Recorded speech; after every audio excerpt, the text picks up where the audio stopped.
Hello दोस्तों, स्वागत है आप सबका मेरे चैनल ट्रेन मैनेजर रतुल में। मैं इस वीडियो में आपको बताना चाहता हूं कि अगर आप एएलपी आरपीएफ टेक्नीशियन या आने वाली एनटीपीसी के लिए अगर आप तैयारी करना चाहते हैं तो आप कैसे अपने आप को प्रिपेयर कर सकते हैं, या रेलवे का कोई भी एग्ज़ाम हो तो आप कैसे उसको क्रैक कर सकते हैं बड़ी आसानी से। लेकिन हाँ देखिए, कोई भी एग्ज़ाम हो आपसे मेहनत तो मांगेगा ही, आपको मेहनत जी तोड़ करनी पड़ेगी। जब तक आप मेहनत नहीं करेंगे तब तक आपको सफलता नहीं मिल सकती है। तो देखिए, सबसे पहली बात है कि आपको अपने खाने पीने का और सोने का, जागने का ये टाइम फिक्स करना पड़ेगा। उसके बाद अपना स्टडी शेड्यूल बना लीजिए कि मुझे कितने बजे से कितने बजे तक क्या करना है, ठीक है। जैसे मेरा मानना है कि सुबह एक प्रैक्टिस सेट ज़रूर लगाना चाहिए। सुबह पहले तो सुबह जब आप उठते हैं तो उसके बाद आपको करंट अफेयर्स पढ़नी है डेली।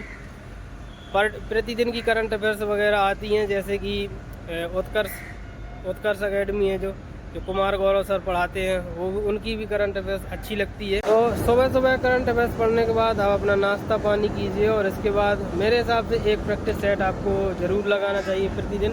किसी भी एग्ज़ाम का हो, रेलवे का कोई भी एग्ज़ाम हो, आपको एक प्रैक्टिस सेट ज़रूर लगाना चाहिए। और मैं तो मानता हूँ कि जैसे आप पर्टिकुलर एएलपी की तैयारी कर रहे हो तो एएलपी का ही प्रैक्टिस सेट नहीं लगाना चाहिए।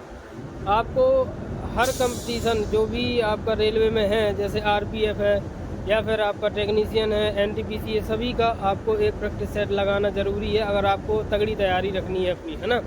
इसके बाद आप अपना जो भी वीक पॉइंट है उसको देख सकते हैं, फोकस कर सकते हैं। जैसे मैथ अगर वीक है, रीजनिंग वीक है, या जीएस, जिसकी जीएस वीक है, तो ये आप अपना फोकस कर सकते हैं। उसके बाद मैंने देखा कि दोपहर के टाइम पे अक्सर नींद आती है, जैसे 12 से 1 के बीच में या किसी को 1 से 2 के बीच में। तो जिसको दिन में ज़्यादा नींद आती है तो वो दिन में भी एक प्रैक्टिस सेट लगा सकता है।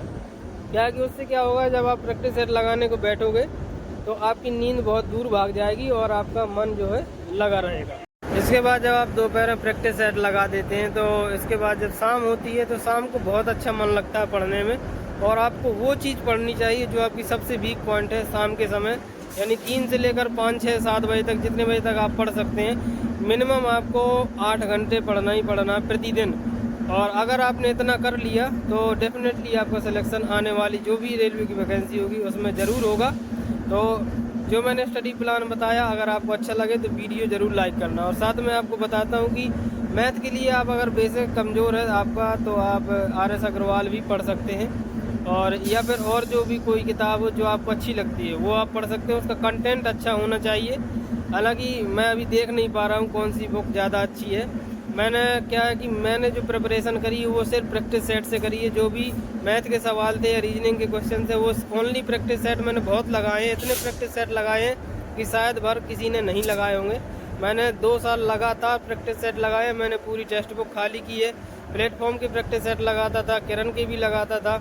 जिसके भी प्रैक्टिस सेट मुझे मिलते थे, यूथ पब्लिकेशन, घटना चक्र, प्लेटफॉर्म, किरण हुआ, और आपका जो भी और नॉर्मल पब्लिकेशंस आते हैं उनके भी मैंने लगाए हैं। नॉर्मल पब्लिकेशंस में क्या होता है, आपको गलतियां मिलेंगी, तो अगर आपके अंदर ये क्षमता है गलतियां सुधारने की तो आप जो नॉर्मल पब्लिकेशन है वो भी यूज कर सकते हैं, कोई दिक्कत नहीं। क्योंकि आपके अंदर एबिलिटी होनी चाहिए कि हाँ ये क्वेश्चन गलत है। उसके बाद अगर अपन जीएस पर आते हैं तो जीएस में आपको देखिए बुक्स पढ़नी पड़ेंगी। आपको स्टैटिक जीके आपको तैयार करना ही पड़ेगा। साथ ही साथ आपको जो घटना चक्र की बुक्स आती हैं, यूथ की बुक्स आती हैं, प्लेटफॉर्म भी देता है, और आपका ये हुआ किरण पब्लिकेशन भी देता है।